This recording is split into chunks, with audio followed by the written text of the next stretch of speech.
Bueno, señores, buenas noches. Bienvenidos, como siempre, sean todos ustedes a esta versión de Palabras al Viento. Hoy vamos a tratar a un escritor y filósofo francés, ganador del Premio Nobel de Literatura 1964, el cual renunció. Nacido el 21 de junio del año de 1905 en París, Francia, Jean-Paul Sartre. Buenas tardes. Sí, buenas tardes o buenas noches.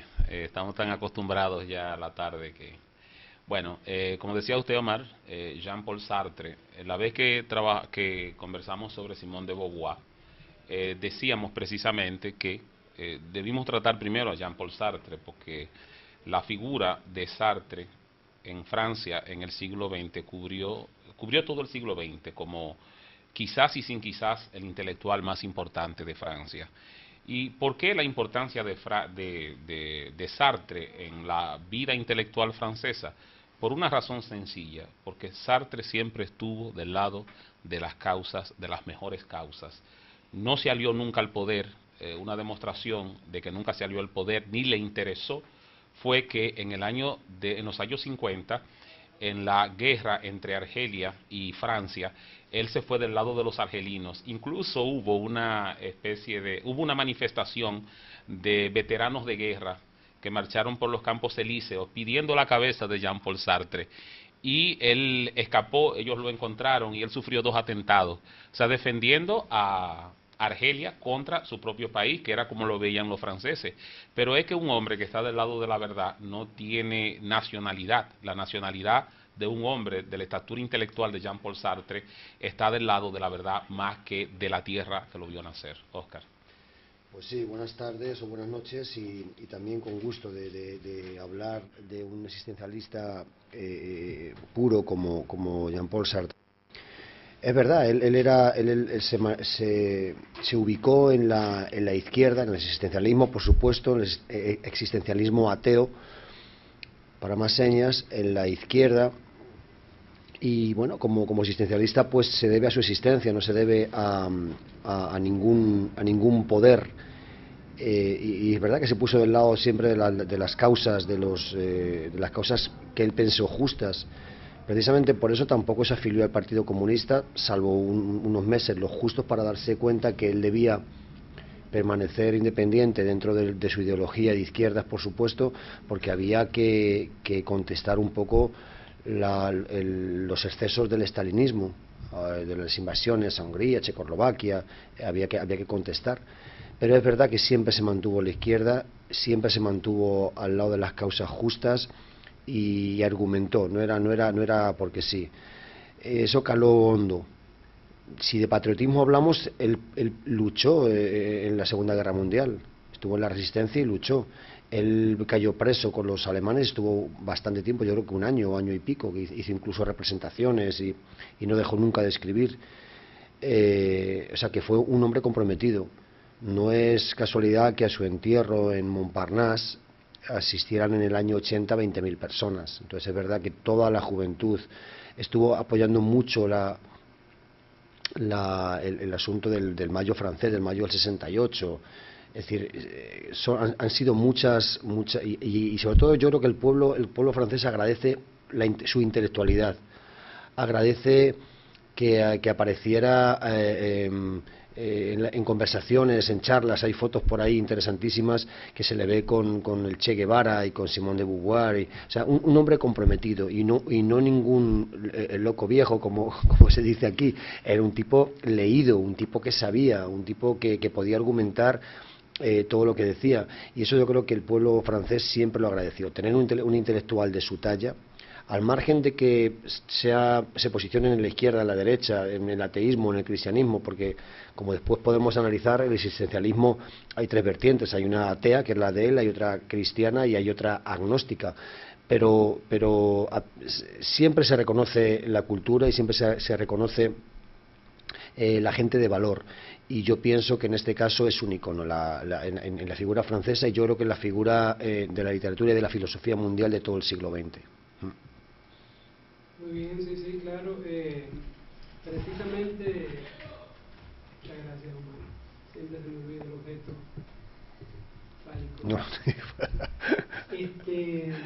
Ay, Moisés. A mí me fascina realmente este personaje porque desde mis años mozos escuchaba siempre a mucha gente con ese malestar estomacal, a mis hermanos, a mi padre, y bueno, eso me movió desde muy temprano a leer así muy superficialmente la náusea, y entender que realmente se trataba de un escritor increíble, cómo en este diario él puede plantear un dilema como el que plantea.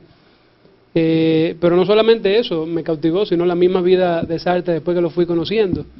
Un hombre realmente bastante contradictorio y no, porque aunque él no se ataba a los cánones sociales realmente tradicionales,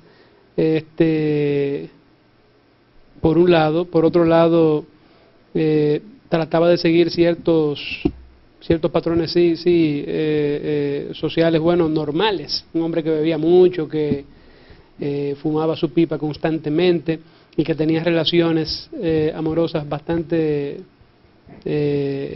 no tradicionales, como por ejemplo esa que mantuvo con Simone de Beauvoir y las hermanas aquellas alemanas, ¿no?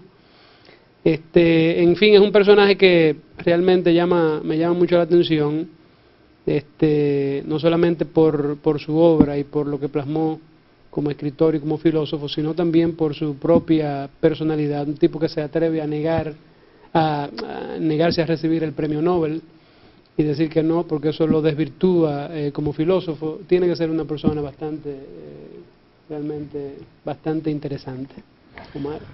Creo que el compromiso nuestro, la responsabilidad al desarrollar este programa, presenta por sí mismo una veleidad. Nosotros no sabemos si vamos a hablar de literatura o si vamos a hablar de filosofía, porque Jean-Paul Sartre, a pesar de haber ganado el premio Nobel de Literatura en 1964, una cosa es no haberlo aceptado y otra cosa es tener el mérito suficiente para llegarlo a ganar. Nunca lo pierde, es una decisión personal que nosotros particularmente la justificamos en el hecho de su propio planteamiento del ser humano frente a la sociedad, y no hay otra cosa que aceptarla, pero es un ganador del premio Nobel de Literatura.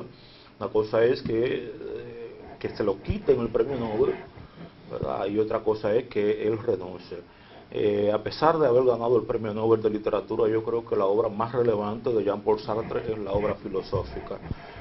No solamente por la visión que dio, la visión práctica que dio del existencialismo, que era un movimiento filosófico del pensamiento que había nacido quizás mucho antes de que Sartre naciera, sino también por el hecho de que pudo hacer una especie de simbiosis, quizás de sincretismo, si tomamos en cuenta las diferentes vertientes de manifestación del movimiento existencialista que hubo en